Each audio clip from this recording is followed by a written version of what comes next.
Hello, friends, and welcome to Sleep Tight Stories. I'd like to say hello to Charlie and Jenny, 5-year-old twins from Houston, Texas. Hello to Sonomika and Sayon. Hello to Amara. Hello to Wolf Olive from the Gold Coast, Australia. And a great big hello to St. Peter's Day School in Norfolk, Virginia. I'd like to say a happy belated birthday to Sophie, who turned 10 on February 21st. Happy belated birthday to Evan, who turned 9 on January 2nd, and his sister Josephine, who is turning 7 on February 27th. Happy birthday to Soleil, who is turning 14 on February 27th. Happy 17th birthday to Cameron. Happy birthday to Alexander Del Coro from North Yarmouth, Maine, who is turning 5 on February 27th. Happy birthday to Imani, who is turning 8 on February 28th. Happy birthday to Ari from Portland, Oregon, who is turning 5 on February 28th. Happy birthday to Otley Hogue from the Sunshine Coast in Gibsons, British Columbia, Canada, who has a birthday on March 3rd. Happy birthday to Wyatt Wolf, who is turning 8 on March 3rd. And happy birthday to Soraya from Minnesota, who is turning 7 on March 4th. Happy birthday to you all. I hope you have a wonderful day. Shoutouts and birthday wishes are one way we give thanks to our supporters. If you would like to support us and receive more bedtime entertainment like this, all ad-free, please visit our support page at sleeptightstories.org/support. Thank you.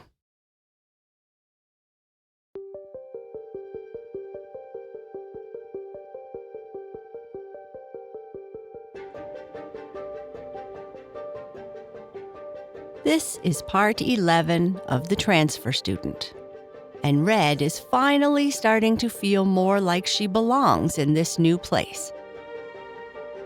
She has friends now who she chats with and does homework with.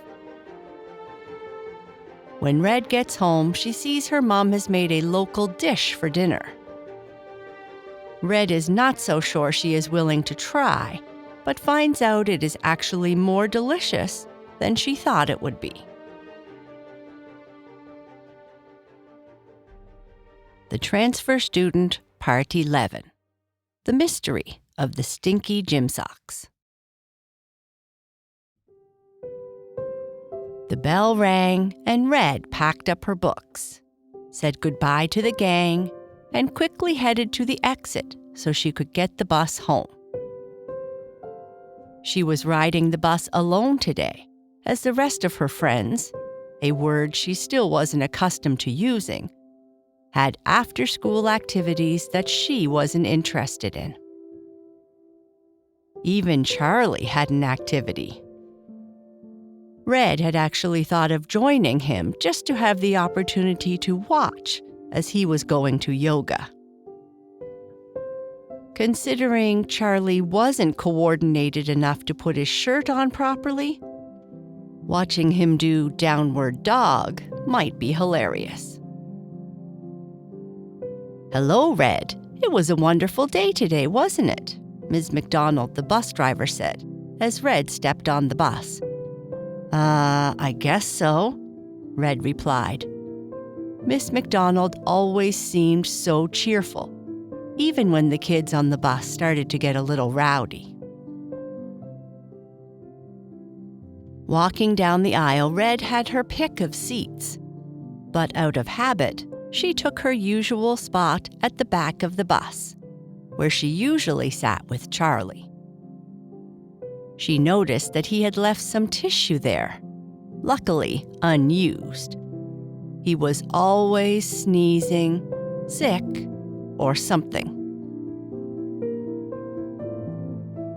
The bus ride home was quick, and as the bus arrived close to her stop, Red, in a bit of daze from daydreaming about her past life on Mars, got up out of her seat a bit early, just in time for the bus to hit the bump it always does. Red hit her head on the ceiling again. Ugh. "Have a great evening, Red," Ms. McDonald said as Red got off the bus. "It's not off to a great start," Red thought as she waved goodbye. "I'll probably have a headache now, which is never a good thing when you have a stinky brother like Blue. Blue would only make it worse." "Hello, Mom, I've arrived," Red said as she came in the front door. "Hello, Mom, I've arrived," Blue yelled in an annoying voice meant to bug Red. "Mom, we still could send Blue for training. I called the animal trainer across town and they still have openings." "Red, don't say those things about your brother. And we don't say, 'I've arrived.'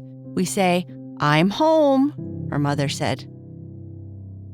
"I'm not sure I am ready yet for that kind of commitment," Red replied.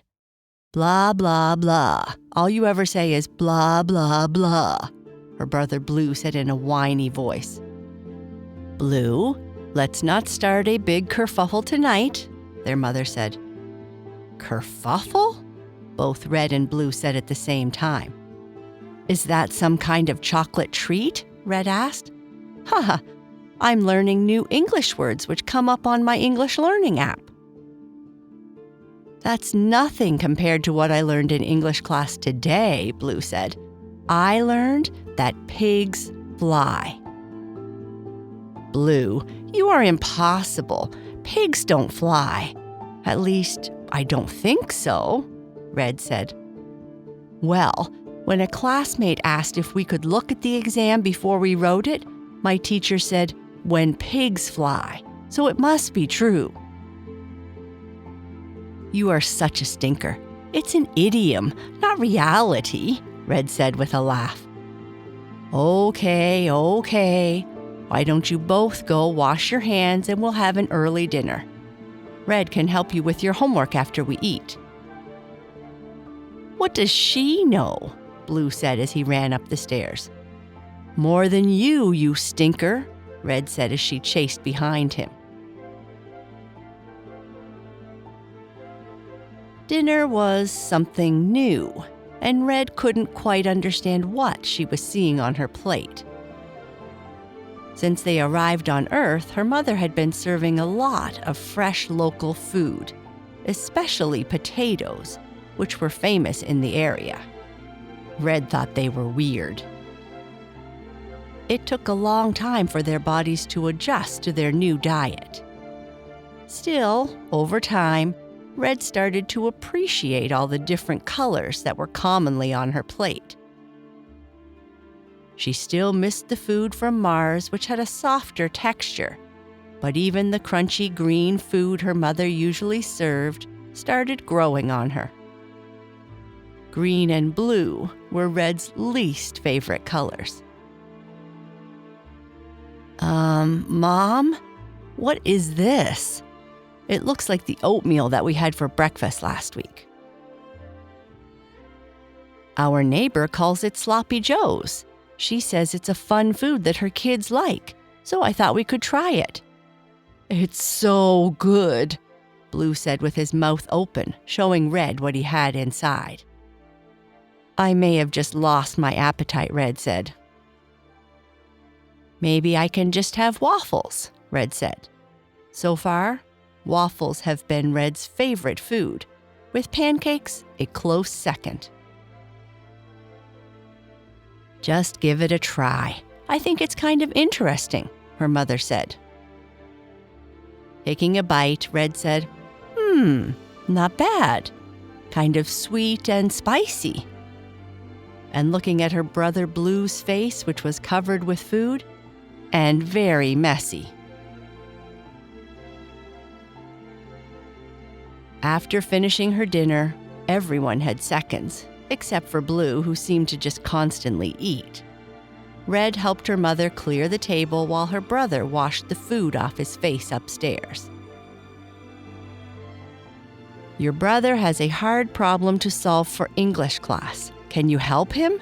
Red's mother asked. "English? Help him with his English? Mom, I hardly understand the language myself. Science and math I could help him with, but English?" Like you, he finds science and math easy. It's the subtlety of the local language that gives him trouble. As Blue walked into the kitchen with food still on his face, Red asked, "What is it in English that you need help with?" "I don't need your help. What do you know?" Blue replied. "Blue," their mother said. "It was something about connotation and denotation?" "Well, if you don't want my help, I'll go upstairs to my room and do my homework with the gang via video call." As she walked up the stairs, Red said, "Hey, Stinker, your nickname is both a connotation and denotation. You can use that for your homework." "Blah, blah, blah," Blue replied. Red sat down at her desk and woke up her laptop. She didn't understand why people on Earth said their computers went to sleep. It's not like they were animals or something. Many things about Earth confused her. Red still couldn't understand why she had to pay for food. On Mars, food was a necessity, so everyone had access. Many times, Red would be chased after walking away from the counter with food without paying. Once, when she went in to get ice cream, her third favorite Earth food, someone even chased her down the street and yelled at her. So embarrassing. She started the app that allowed her to talk with her friends when they were at home. They didn't always talk. Often they would just work together, like when they would go to the library. Red seldom had much homework to do, but as the gang became more like her friends on Mars, she found herself enjoying spending time with them. While waiting to connect, it seemed so slow to Red. She thought of other things that were so strange on Earth. Earth had so many bright colors, including her least favorite, blue and green. And the mosquitoes were so mean. No creature on Mars would bite you like mosquitoes. The summer she came, she almost called for help when she got 4 bites from a swarm of bugs. And she couldn't believe how people wasted water. They even swam in it. Water is a precious resource on Mars, and Red hadn't even had a shower before she came to Earth. Red's computer made a weird beep, which meant she was finally connected. Charlie was already online and waiting. "Hey, Red, what's up?" Charlie said with a stuffy nose. Nothing's up, but I just finished dinner. How was your yoga activity?" "It was great. I'll soon be a master once I can touch my toes at least." Just then, Red's computer made another beep as Rachel and Alexa joined the group. "I've got a ton of homework for science," Rachel said, "so no chit-chat for me." "Let me know if you need help," Red said. "Did you finish your math homework, Red?" Alexa asked. "Yes, I finished it in class." "What? Are you a genius or something?" Alexa asked, amazed. "It might take me a couple of hours." Just then, with a beep, Kirt came online. "Red, can you help me with some of the math problems Mrs. Johnson gave us today? I started, but some of them I don't understand." "No problem, Kirt." Can you guys hear me? Kirt asked. Everyone raised their hand. I have something for us to solve. At least, I think I do. A new case? Charlie said with excitement. I thought we had decided to wait for Mr. McDonald to give us a mystery to solve. We have been doing pretty well on our own, Rachel said. What's the mystery? Alexa asked. Okay, I was in gym class today and the coach complained about a bad smell. You should change your shirt, Kirt, Charlie said, laughing, and maybe shower more often. Ha ha ha, Kirt replied. Kirt continued. The coach said that he and the cleaning staff had spent hours the night before looking around the gym for the source of the smell, and they have had no luck. It got so bad this afternoon during basketball practice that I felt like gagging. This doesn't sound like much of a mystery. Clean out the gym lockers and clean the floors, and I bet the smell would be gone, Rachel said. That's just it. They did that, and there is still a rotten smell in the gym. This isn't a big mystery like floating lights in the sky or the disappearing chicken nuggets, but it's important. The coach is considering canceling practices until the smell can be identified. I really don't want to miss any practices. Maybe it's a mummy. Being so old they might stink, Charlie said. Or a fart gag, Alexa laughed. Remember when someone left a fart pillow under the physics teacher's cushion on his chair? I remember that he spent a month in Principal Burke's office after school cleaning whiteboard brushes and doing extra homework, Rachel replied. Whatever the reason, if we can solve this stinky smell mystery, it would keep me on the basketball court and help the coach. And Charlie, you know that getting on the coach's good side might be a good thing, Kirt said. Yeah, he always makes me do extra push-ups. Is that what you call what you were doing? Alexa laughed. It didn't look like push-ups to me. So what do you think? Can we work together to try and help the coach find the source of the smell? Sure, I can help, Red said. So, we'll call this the case of the mystery stink? Charlie asked. You always come up with the best names, Charlie, Alexa said. Can we meet tomorrow after class? Or how about at lunchtime?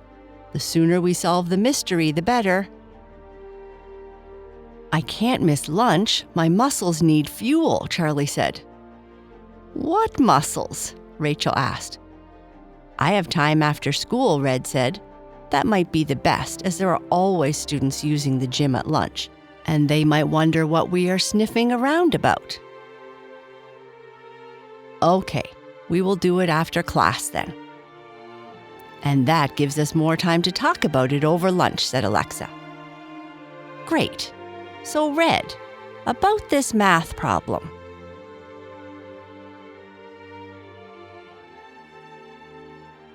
And that's the end of this part. Good night. Sleep tight.